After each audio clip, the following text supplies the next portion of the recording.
So, yes, It's going absolutely. around. I am yours. Do what you want with me. So that was my first question about COVID. How did you get through that process, and how did it ultimately change the way that you do things now that the world's waking up? Um, well, COVID was interesting here in Canada. I mean, they locked us down for a long time Yeah. and we weren't allowed to go anywhere. It drove me crazy because I love to travel. So not being allowed to get in an airplane and go anywhere or do anything. Um, but it takes its toll on you, right? Everybody's a little more nervous, and you go out and you're somewhere and you cough and it's like, oh my god, Uh-huh. is somebody gonna look at us strange? But it took its toll on us, and made us slightly more reclusive. We tend to stay in more. um for me, I'm kind of an outgoing person who says, we'll figure out the circumstance or the consequences later. Let's just go on and do stuff. But I've certainly had to change the way I interact with people more to be respectful of how they feel and how nervous they might be when things are happening. So it really definitely has changed. I find I'm very frustrated because supply chain is still not up to where it was pre-COVID, and I wonder if it ever will be. The economy, the prices are through the roof. It's Yeah. it's crazy. It really has made a huge impact in our lives, and we won't ever look back with the same ease and taking things for granted that we did before. I remember when it was all going on and everybody was like, we're going to be okay, we're going to get through it, and one way or another. And I always knew there was going to be a back end to it. Because even if companies got loans, there was still or grants, there was still going to be a back end. They had to make all of it back up, which just seems logical enough that we're, as the consumer, going to have to get jacked with everything, you know? It's Yeah, like a for casino. sure. The casino always wins. No matter what, house wins. So it's the way it is. Yeah, 100% true. And the same is here. I don't know how much you heard about what we were doing in terms of funding through COVID, but one of the things our prime minister did immediately to put money in the hands of people who were losing their jobs. I work for an airline, so you know how I fared out very quickly, right? I was a regional airline. We went from 800 flights a day to 20. So, we really needed bare bone staff. But the government immediately gave people $2,000 a month if you made over $5,000, which was great for the people who made, five or $10,000 a year. They were very happy. For the Yeah. people who made more, they were a little more frustrated. And stories about kids going out and buying cars because they were getting all this money from the government that they didn't have before and they didn't need.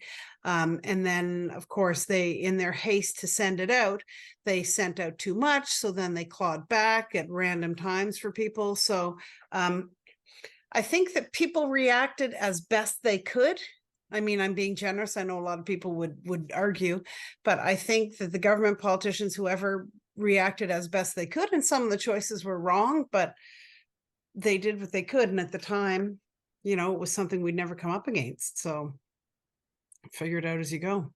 So ultimately, at the end of the day, your story is about a love story, but there's so much more that goes into it. So I'm going to ask you this. If I put you in front of a bunch of third graders, it's career day, and one of the kids asks you, what do you do for a living? How do you answer them? I help people find love and a fantastic relationship and someone to share their life with. So what did you want to be in the third grade? What was your dream?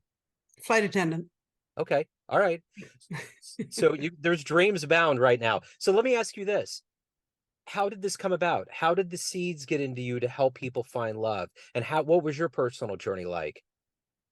Well, I was a single mom. I had three kids and three jobs and worked, around the clock doing night shifts, overnight shifts at the airline and the operations center, cleaning houses on during the day, teaching cooking classes in the evenings when I wasn't at the airline. I was just overwhelmed. And I was single and I wanted to have somebody to share my life with, because as much as I love my kids, they're the light of my life. When they're 15, 12, and 9, they're not big for moral support and adult interaction or whatever. Both my parents had passed away. And so I felt so alone, and I wanted to find somebody to share my life with. And I thought it was hopeless. Here I am, I'm a wreck. I work too much. I'm tired all the time. I've got 3 kids that are not at the age where they're really cute and fun. And, you know, it was depressing and demoralizing, and talking to other people, women my age or whatever, and they felt the same way. And so I decided to go in and do the inner work and do the research to find out how to become more successful in dating, and what I could change about myself and my journey and my techniques, or if you will. And so I made these changes, and I found that person, and it was transformational. Like, it made such a huge difference in my life and made me so happy. And things changed in ways that I never thought they would change. People telling me I looked younger, and telling him he looked younger, and people saying there's something different about you, but it's amazing whatever you're doing. It's, so you don't realize these changes. So life went on, and he and I started this amazing relationship. And then COVID came, and I lost my job, a job that I really loved. And I didn't know what to do with myself. And then when COVID was done and they were calling people back, then I'm like, "Oh, you know what? I'm 50 whatever years old. I don't want to go back to working nights. I don't want to, drive home at 5 o'clock in the morning and not remember how I got from point A to point B." And so I thought about starting my own business and working online. And I thought, what do I have that I want to share with the world? And this was it. And I look back to all the people who I talked to and said that they hated online dating, that it was so miserable, and they were going to stay single because it wasn't worth it. And I wanted to get out there. I drank the Kool-Aid, essentially. I wanted to get out there and tell everybody, but it really is worth it. It's, if you can manage dating and make it a little more pleasant, it is worth the ups and downs to eventually find that person to share your life with. So, who's been kind of a hero for you in your life? Um, you mean in terms of professionally or just in general? In general, yeah, kind of the Venn diagram between personal and professional, just overall, who's been an inspiration, who's fueled you to be who you are, to seek love and to help others? That would be my dad.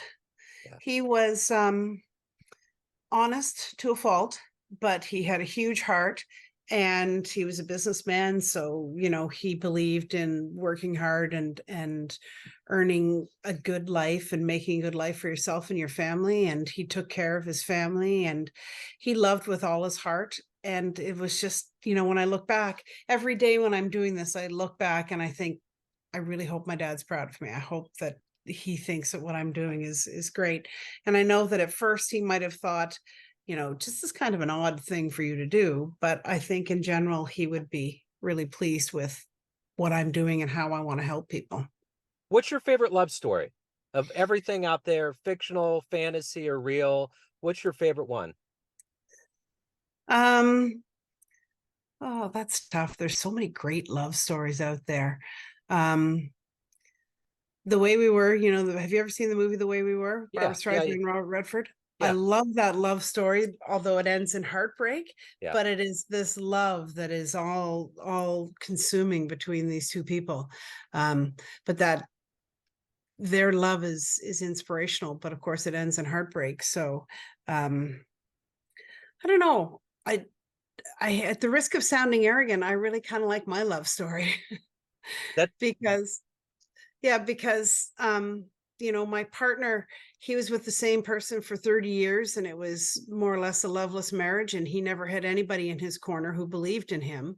And I was fortunate, I always did, but in terms of my father, um but I didn't have great luck in relationships either. And then we've come together, and we believe in each other till the ends of the earth, and we don't fight and bicker about stupid things, and we have adventures together, and we both understand that relationships involve compromise. But every day is a good day, and I wake up every morning and I look over and I'm so grateful that I have him in my life. So I guess, yeah, I like my own love story. so I'm in Kansas City, so you know who all the young girls would answer in about 10 to 15 years from now. Sorry, Travis say that again. Kelsey and Taylor Swift. Oh yeah. Yes, of course. So, what is the motivator for you every day? What gets you out of bed? What gets you to help people and to be you and to get what you want to get done? Well, I love hearing people say, um, "You changed my life. Without you, I would not have found this amazing partner."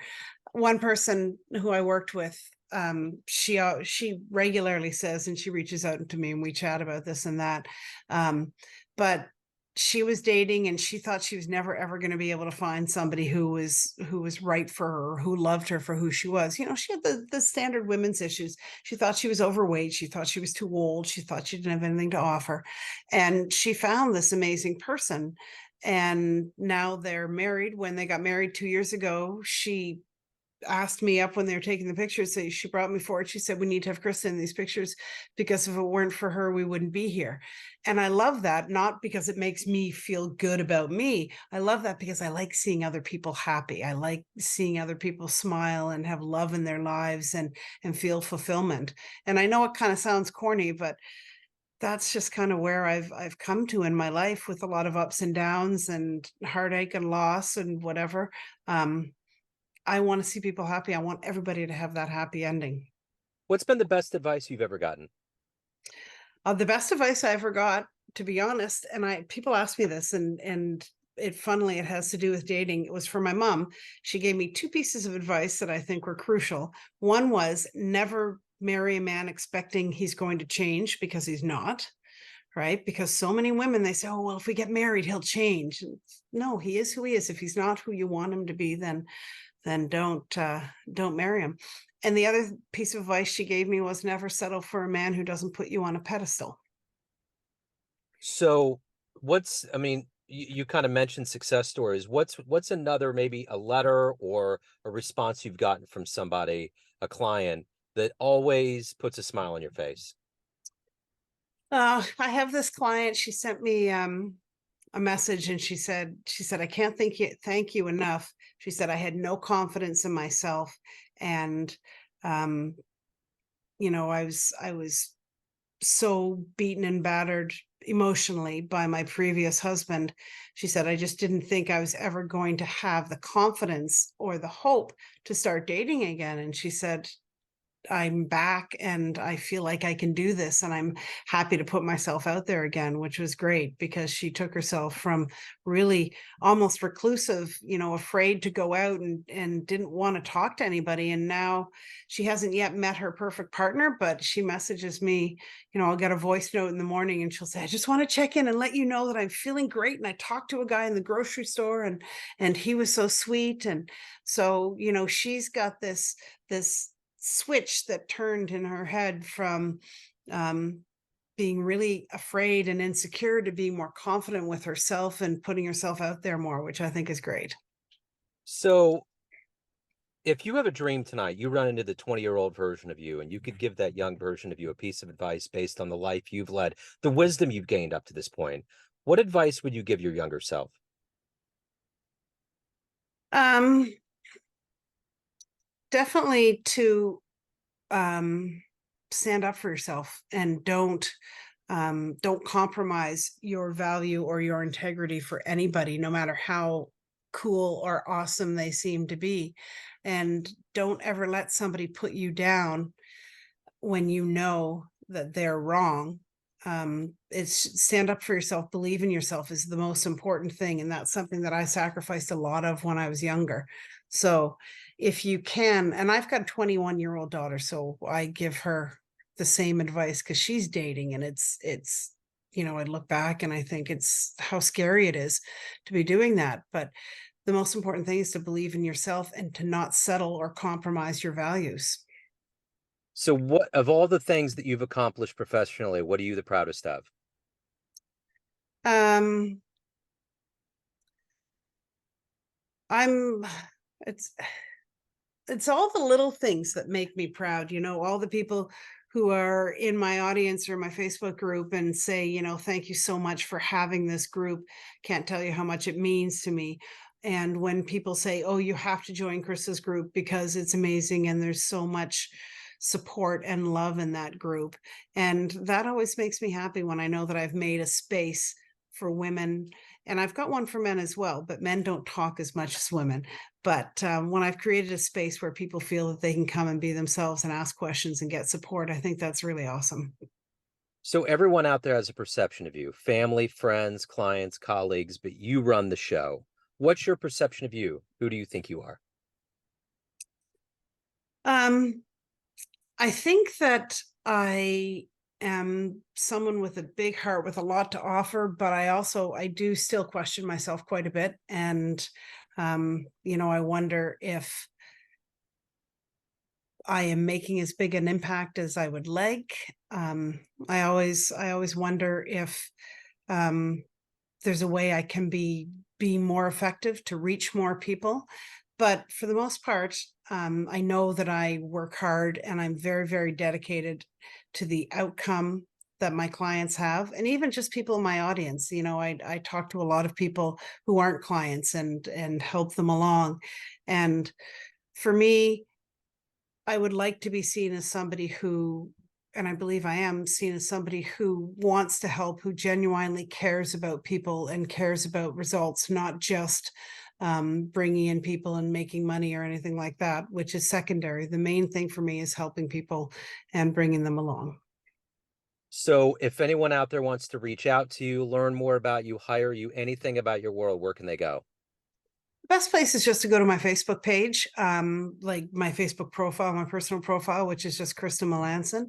Um, I do a lot from there, but also being there, you get to know me a little bit and you can have a glimpse into my life to see who I am, because I'm very public and open that way. I'm an open book.